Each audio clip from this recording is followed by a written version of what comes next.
Hello, everyone, and welcome back to the Cyclocross Social Podcast, the first episode of a brand new cyclocross season, which has gotten underway pretty recently with the national championships in Australia, New Zealand, and Chile. With me here to talk about that is Tom McQuillan from CX Down Under. Thank you for being here, Tom. Thanks very much, Noah. It's a pleasure to be here. Could you shortly introduce yourself to our listeners? You're a new guest on the podcast. Yeah, it's fantastic to be here. So, if you're not familiar with CX Down Under, it's the main website for cyclocross news, reviews, media in Australia and New Zealand. So, covering everything that happens in cyclocross, basically in the Southern Hemisphere. It's been something that I've been running for about 4 years now, and it's a great way to keep up with what's going on in cyclocross while everyone else in the Northern Hemisphere is enjoying the nice sunshine. If you really want to get a taste of what it's like to be cold and muddy and out on a bike racing course, then CX Down Under is where you can go to look into that. So whilst we are running towards the start of the cross season, it's not that long until the Hope Supercross. That's actually already this weekend, the first race on the European mainland. About a month until the first Belgian race. USCX series start in about 2 weeks. The Australian and New Zealand cyclocross scenes are drawing to a closure. What's the cyclocross situation like in Australia and New Zealand?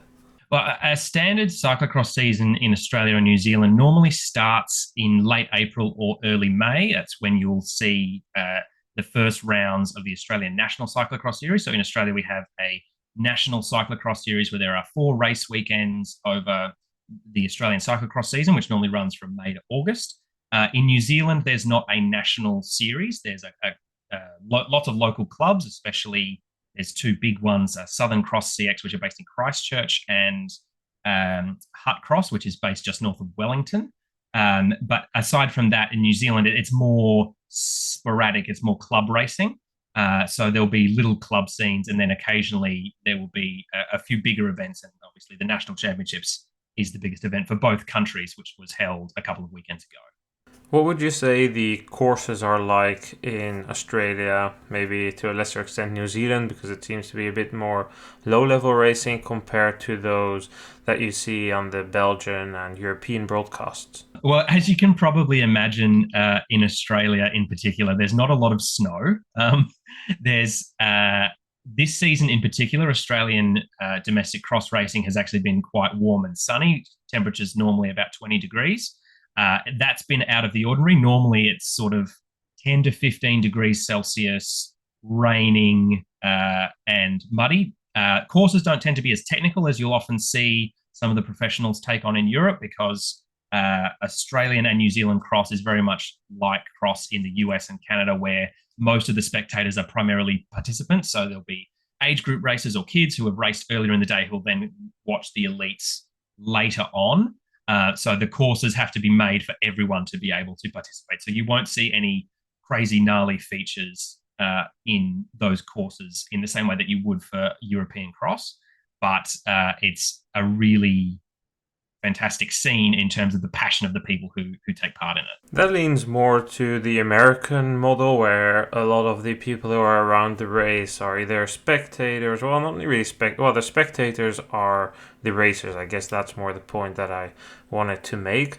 In the US, we also see that the races nowadays are super clustered around the New England states. How is that in Australia? It's a massive country. Are the races all centered around the more common hub or around Melbourne, or is it spread over the country?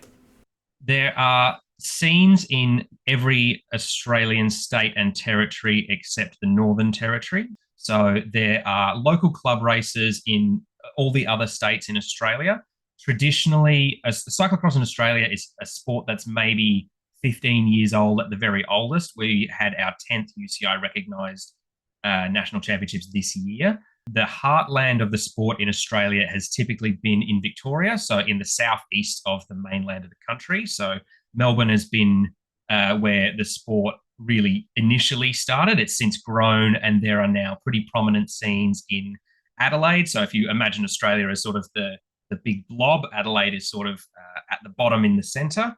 And then you've got a really fantastic and unique scene that's springing up in Perth, right over on the western coast.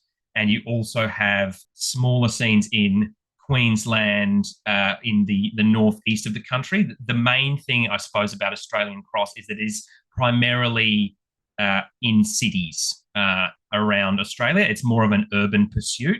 There are a few races in Victoria which are held in country towns and rural areas, but there tend to be more city parks than a Belgian farmer's field, for example. One of those city crosses that is a bit more known here, or at least under the diehard fans, is Melbourne. That race, there were serious talks about that becoming the opening round of the World Cup. I believe they even offered to pay for the top 50 ranked athletes or part of their traveling fee. That looked proper good. Since COVID came, World Cup structure has changed. Do you think that in the new model of Flanders Classics, which relies heavily on city marketing, there is a possibility that that race steps up again? Because now I believe it's in the National Series, right? It was. So the race you're talking about was called Fields of Joy Cyclocross, which was run by a suburban club in the north of Melbourne. There were a couple of years where it was a UCI C2, which was held basically at the end of an airport in the north of the city. We had Jens Stecker come one year. We had the Squid crew, so Emily Kaczorek and Anthony Clark came over, and Sammy Runnels as well. That race has gone away, hasn't been part of the scene here in Australia for the past couple of years.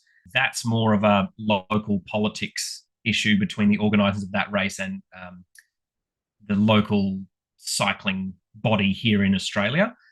Certainly the venue where it was last held is at a motor racing facility about an hour's drive north of Melbourne. And the reason that the course was moved there was so that they could potentially expand and look at bringing in international races and potentially even rounds of the World Cup.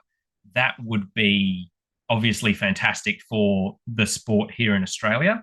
As much as I would love to see it happen, I know how much European professionals tend not to like traveling to North America, which is a flight of maybe 8 or 10 hours. So doubling or tripling the length of that flight to come to Australia is going to be a bit more of an ask. So I would obviously love to see it happen. It's probably not on the cards in the immediate future, but I'm not sure if that's more on the organisers and the passionate cross fans here in Australia as much as it is on the state of mind of many of the Euro pros at the moment. Yeah, that state of mind definitely will require changing if Flanders Classics, together with the UCI, can continue expanding their current vision. If you look at the situation after Worlds, we covered it. That is someone I thought that it was way too optimistic, that the thought of Cyclocross Worlds raising cross to a whole different level, moving it out of the Belgian fields again, that was misplaced optimism. But at the same time, if you hear Peter van den Abelen talk to the media afterwards and saying, oh, but we have big plans, we're in talks with Hong Kong, New York, Johannesburg, there were a couple of more cities, then maybe Melbourne is not too far off the charts. But then again, as you said, political situation, you need the money, you need the funding, it's expensive. Will the riders actually come? I'm very worried this year for the first World Cup. It's in Waterloo, it's just one round. Point system not changing, 40 points. Of course, Trek Balois will go, Thibaut will race, Lars van der Haar will race. But is Laurens Sweeck going to come? Is Elie going to come? Or are they going to make the calculation, well, 40 points, we'll make that up. We'll just do some training here, go to Spain, do a training camp, and then 2 weeks after Waterloo, we come in rolling, we go to Dendermonde, we go to Maasmechelen, we will clear that points difference that we've lost, but save the money. I'm pretty worried about it. We'll just need to wait and see, but at the moment, as you say, the state of mind of many of the Belgian European crossers is just, I want to sleep in my own bed, I don't like the travel, what's the point of going to Dublin, what's the point of going to Val di Sol? And that's just not even a tenth of the distance you need to travel to get to Australia.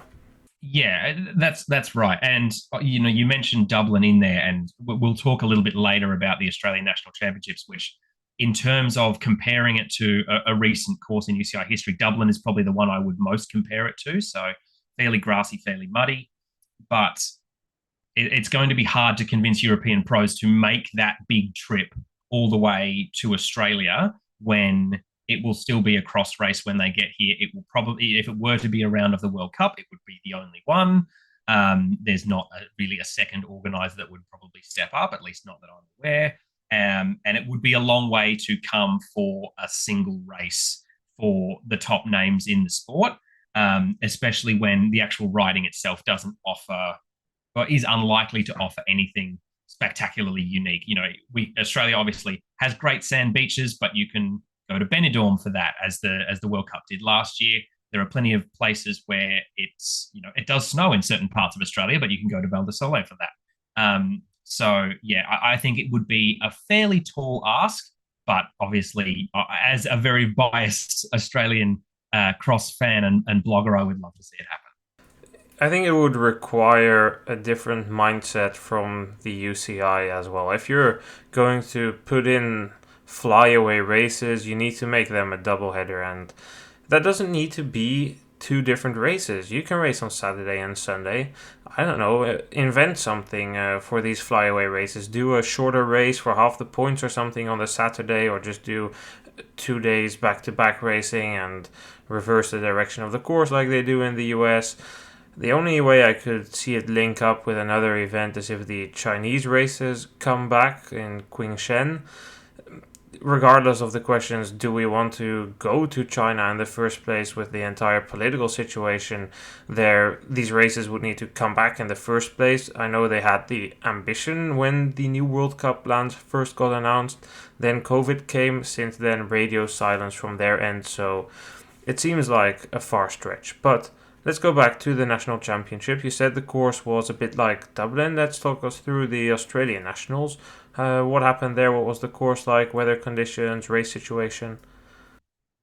So the Australian National Championships this year were held in the city of Ballarat in Victoria. If you imagine a map of mainland Australia, you're looking at the bottom right corner down in the southeast.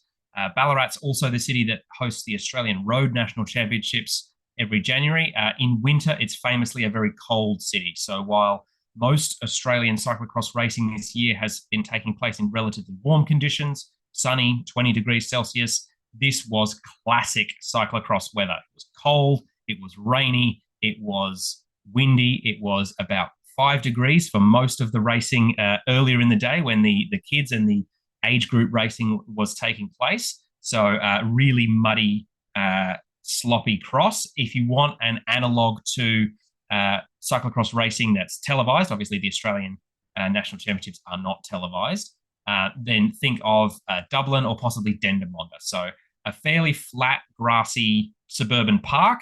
There was one hill in a stand of pine trees.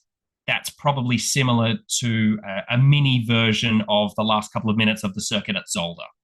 If you are thinking of a European cross course, that's probably your analog. We'll put a link to a course video in the show notes so you can see some GoPro footage from a training lap of one of the riders. So going on to the results, the first one we'll go through is the men's junior race. So that happened earliest in the day of the UCI categories. That actually happened at the same time as some of the men's age group racing. This was the only race of the weekend that I didn't see because I was performing quite poorly in my own age group national championship at the same time. But the win in that race was taken out by Sam Northey. So Sam was Australia's representative in the World Championships earlier this year in Hoggerheide. He hails from Bright, which is a town in the mountains in Victoria's Alpine country. So he won his race by 1 minute and 10 seconds from his friend and training partner, Campbell McConnell, who also spends a lot of time up in Bright. And then Ty Whitford, who's also a Victorian, was in third place. So one of the things that was really noticeable about a lot of the Australian national championships this year was that a lot of results had riders from different states. The men's junior race was the only UCI category where all 3 riders on the podium were from the same state. So they were all from Victoria in the southeast of the country. So we'll move on now to women's juniors. So that was won by Ruby Taylor. That one, she took a lead fairly early on and actually put in a really, really powerful performance. A very talented young rider who primarily races on the mountain bike. She ended up winning by almost 5 minutes from Alexandra Larson, who's from Queensland.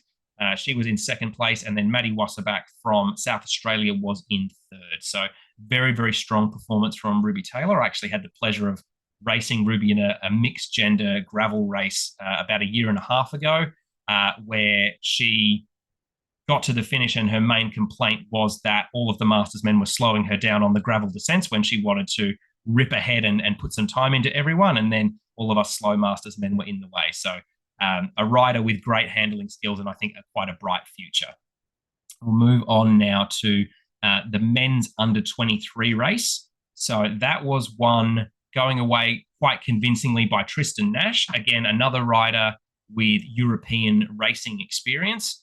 He represented Australia at the World Championships this year. He had a pretty full European season last year, and my understanding is he's going back again this year. So he ended up winning with a pretty substantial gap from Max Hobson in second place. Max is from Queensland, and Finn Kane from New South Wales, who's in third.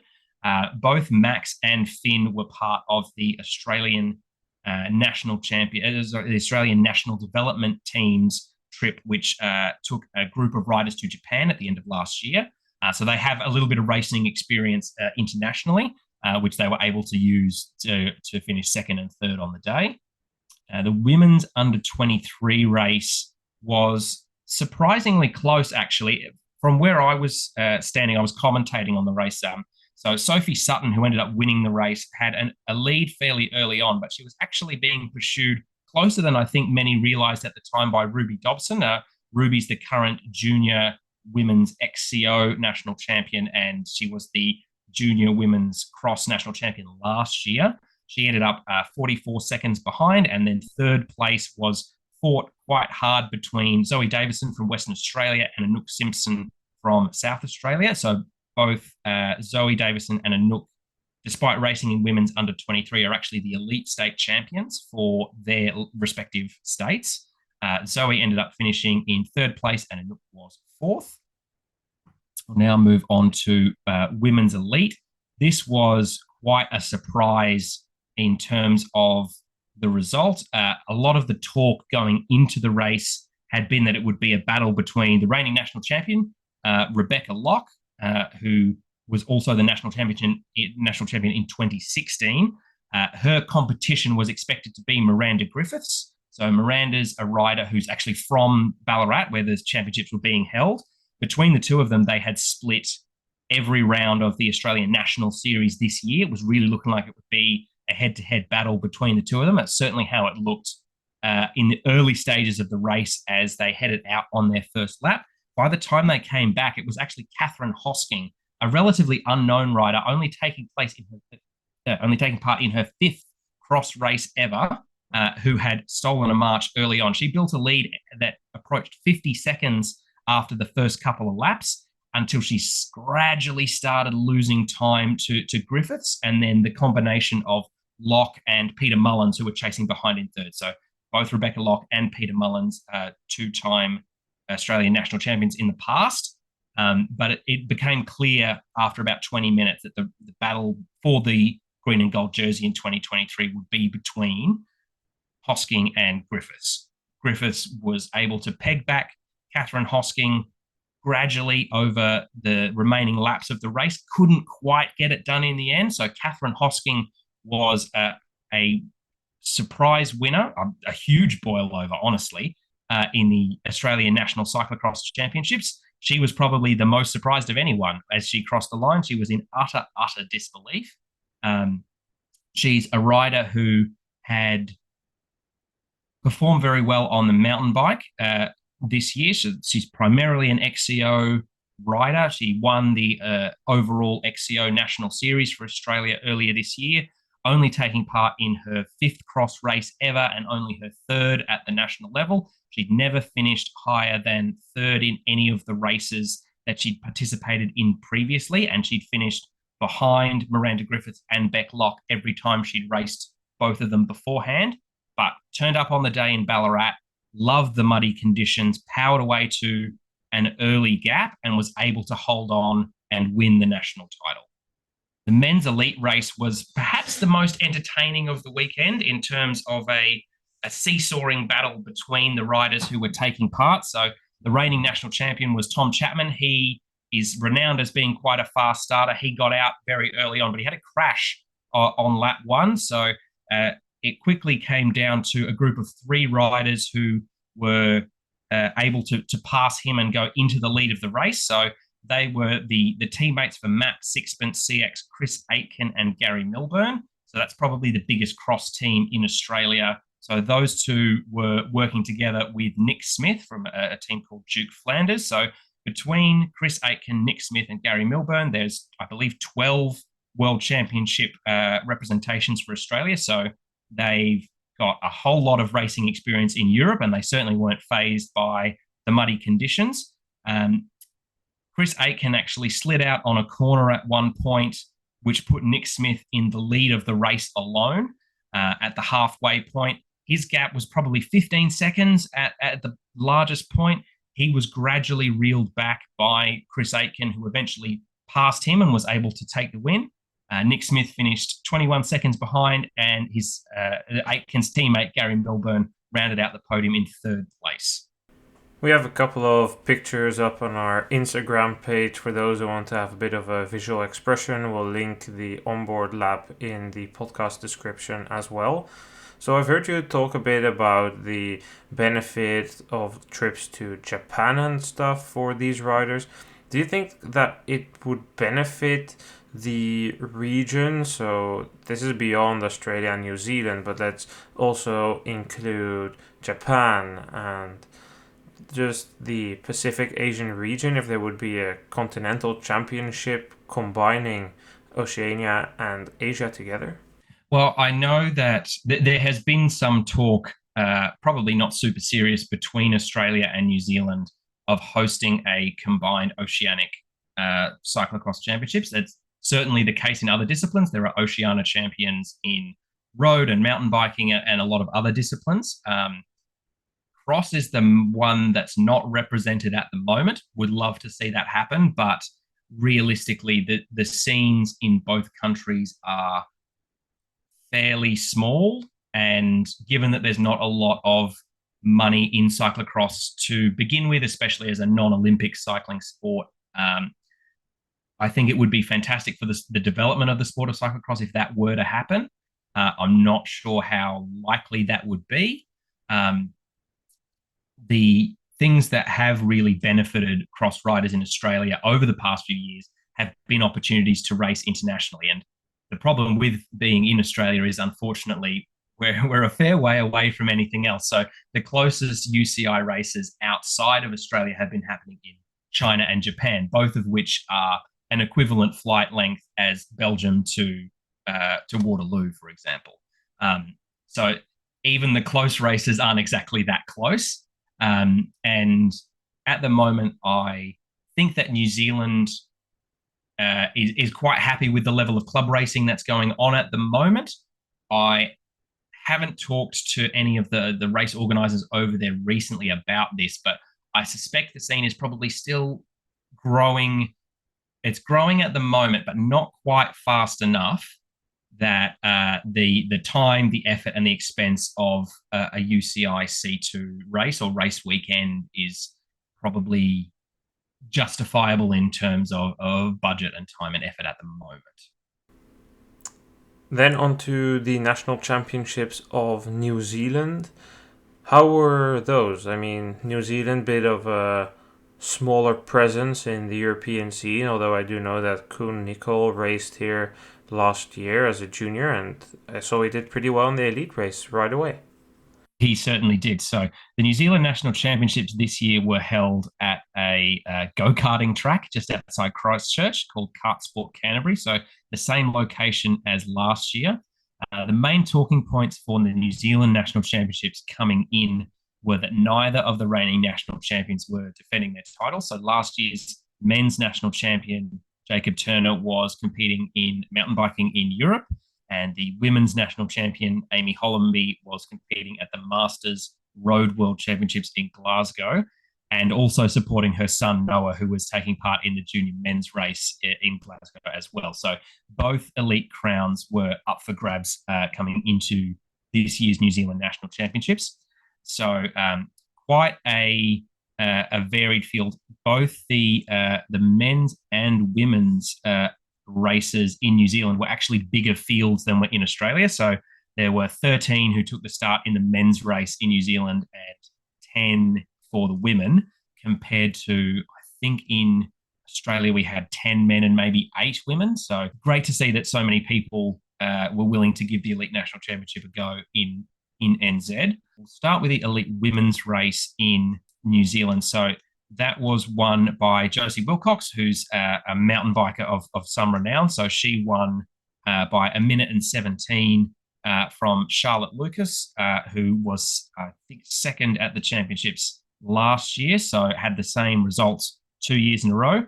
And a really encouraging result for women's elite in New Zealand was Maria Laurie, who finished in third place. So she was the junior women's national champion last year, jumped straight up to the elites, immediately finished in third place. So she's quite a talented mountain biker. And obviously, with Sammy Maxwell winning the under-23 women's XCO World Championship a couple of weeks ago, obviously mountain biking in New Zealand has quite a strong future at the moment, and Maria Laurie is part of that. So a really fantastic effort for her to finish in third place in that race. And then the men's elite race, we had Craig Oliver, who's also a mountain biking background, has raced cyclocross a handful of times, but certainly not his primary discipline. He ended up in a three-way battle with Cohen Nicol, who you mentioned earlier, took part in the Junior World Championships at the start of last year, along with Sam Northey from Australia. So both Cohen and Sam were caught up in the big crash in the start straight of the World Championships this year, so they didn't really get a clean run at it as much as they might have liked. But Cohen and his brother Corbin are both very strong riders in their own right. So they're from the eastern side of the North Island of New Zealand, so the Hawke's Bay region. They came down to Christchurch. So Cohen was in a group with Craig Oliver and Logan Horn. So the three of them were together until 2 laps to go. Craig Oliver was able to get a gap and hold out for the finish. So he took the win, 15 seconds ahead of Cohen Nicol, who won the sprint for second and the under-23 title as well, with Logan Horn finishing in third place. Seems like I even butchered what seemed to be like the most Dutchish name I could find, Cohen instead of Koen, which is how everybody would say it here, but it's okay. You learn a bit every day. So racing there seemed to be pretty fun as well around the go-kart track, but for me the biggest struggle seems to be that, of course, due to the seasons you can't be crossing in what is our winter, but it seems extra difficult for cyclocross to manifest itself because it's overlapping with the road and mountain bike season. So I've seen riders like Chris Harper and Chris Hamilton in the results in the past of the races, but I can imagine that it's difficult to compete with the bigger Olympic disciplines, road and mountain biking, and maybe even to a lesser extent track.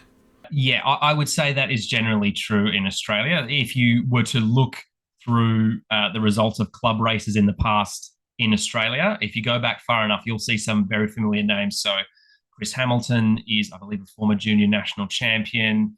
Sarah Gigante, Brodie Chapman, Luke Plapp, they're just all riders who have been at my local race in Melbourne. Like there have been a lot of really prominent riders who have dabbled in cross, I think. But I would struggle to say there are many riders at the top level who have previously raced cross as their primary discipline. Normally it's something that a prominent road rider or mountain biker will use to improve their skills, whether that be a road rider looking to improve handling skills or a mountain biker just looking for something a little bit different.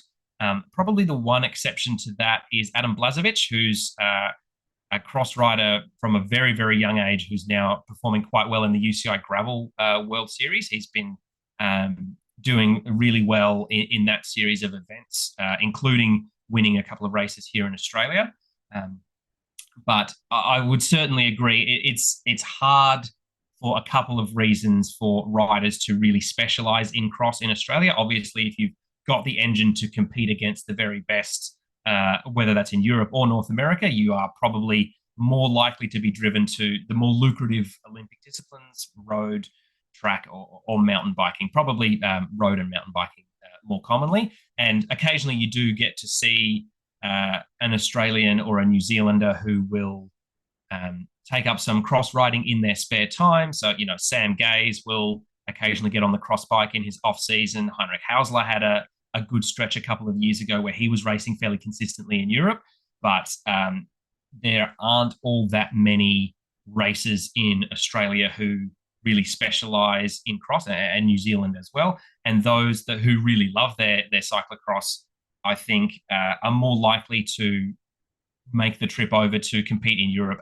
as privateers rather than trying to head over, get a contract, get themselves signed by one of the bigger cyclocross teams in Europe.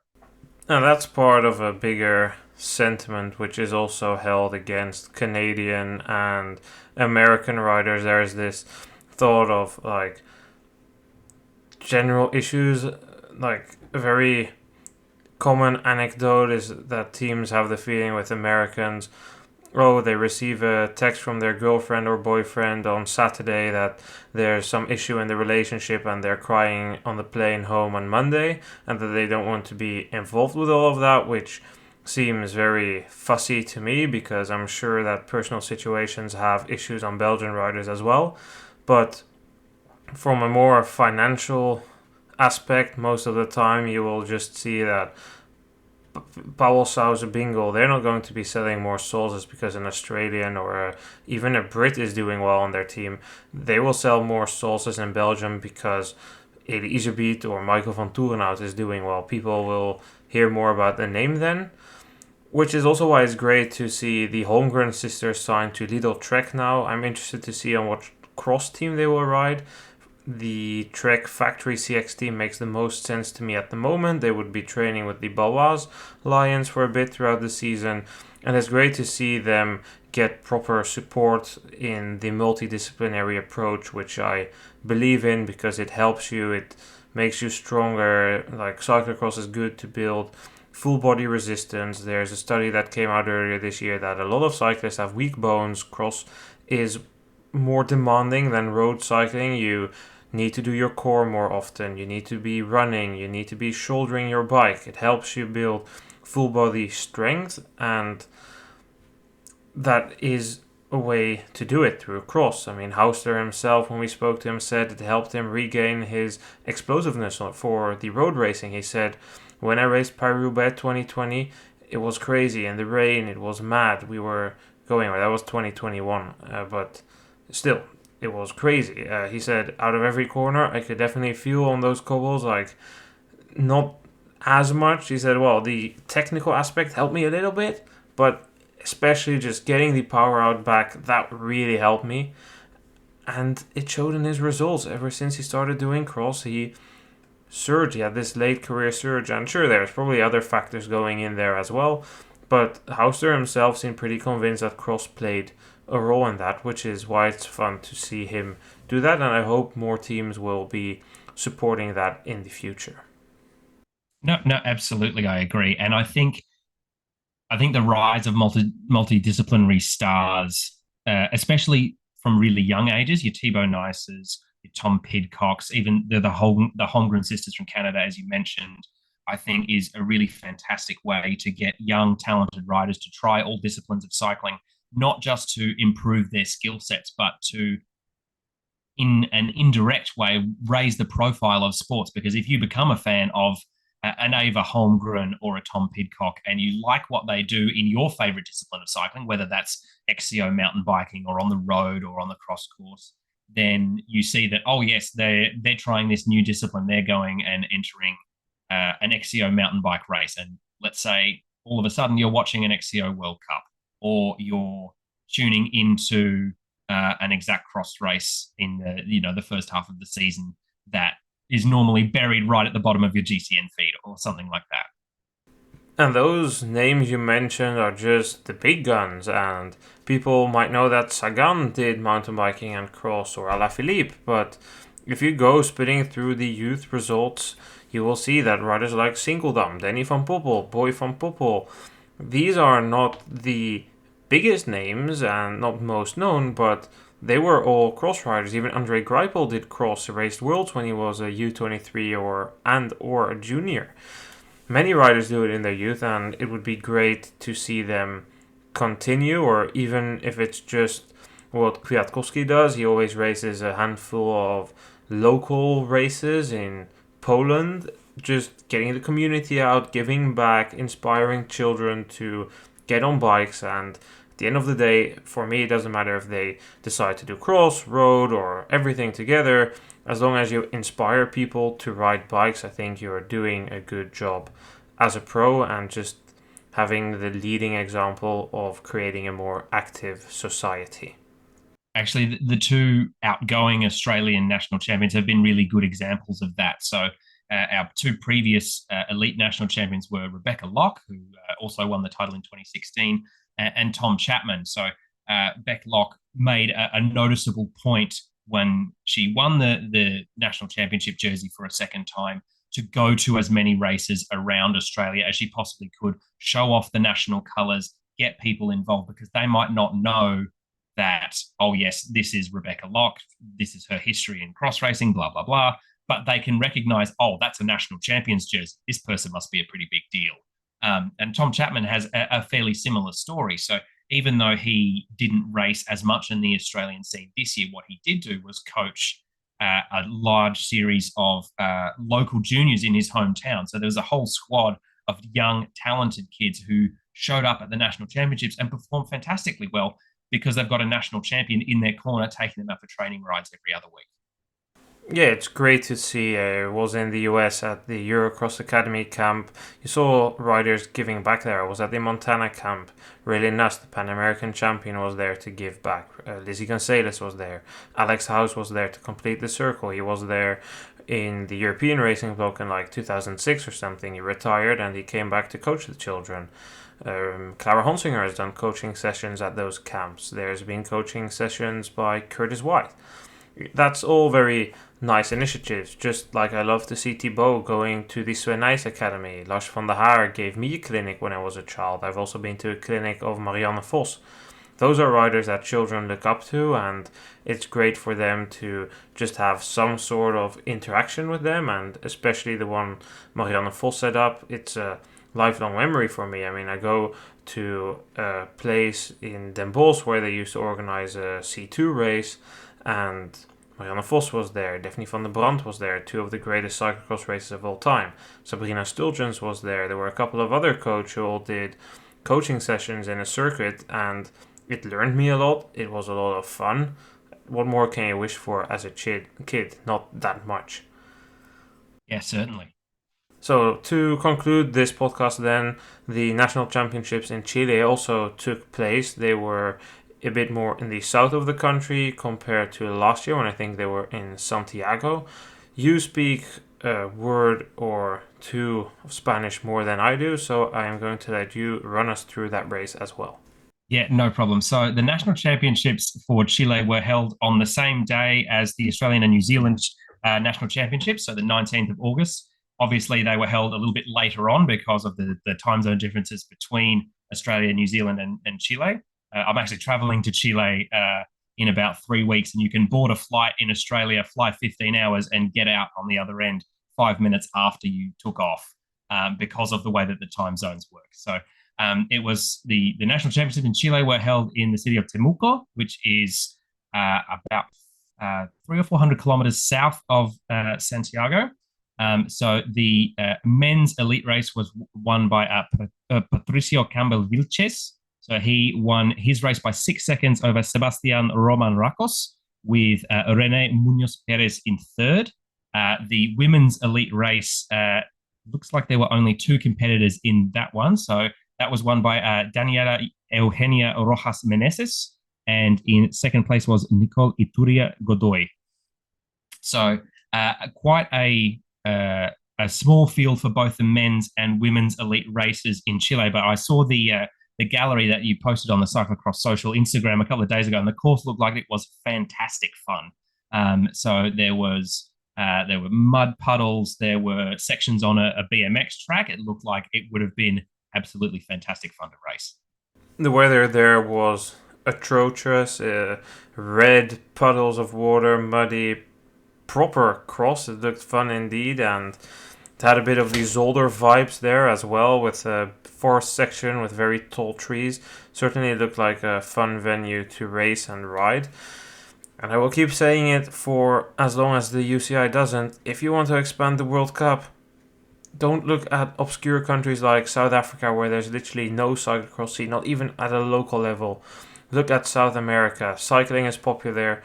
Mountain biking is super popular in South America. Cyclocross has the potential to be very popular there as well. Quite a bit of our followers on the Instagram are actually from Santiago.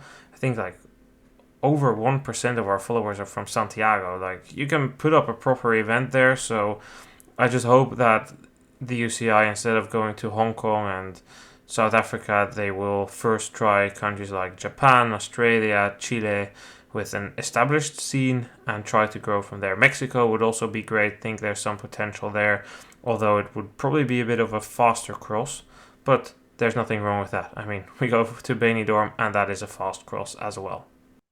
Well, and the Benidorm race was fantastically entertaining as well. So it doesn't have to be slow and sloppy and muddy to be fantastic cross racing. So I certainly haven't had a whole lot of exposure to the Chilean cross scene, but what I have seen, it looks like everybody is just having absolute fantastic fun. Certainly, and I had a lot of fun talking to you. Thank you for being here and giving us the insights on Cyclocross Down Under. Enjoy your trip to Chile later this year. Thank you very much. It's been an absolute pleasure being here and helping to spread the word of cross. If you are interested in following the goings-on in cyclocross in Australia and New Zealand, please feel free to look up cxdownunder.com. We're also on Instagram and YouTube at CX Down Under on both, and Facebook as well. We might hear back from you on this podcast later this season, but for now, enjoy your trip. Thank you very much for being here. And to our listeners, I have to say that we will be back in a week's time with a preview for the start of the American season. And yeah, things will get rolling pretty soon with Hope Supercross this weekend. Then we're going to another round of the Hope Supercross next weekend. But the mainland racing is starting in Germany. And then a week after, televised racing gets underway when the Go Cross takes place in Virginia. Thanks everyone for listening, and see you guys next time.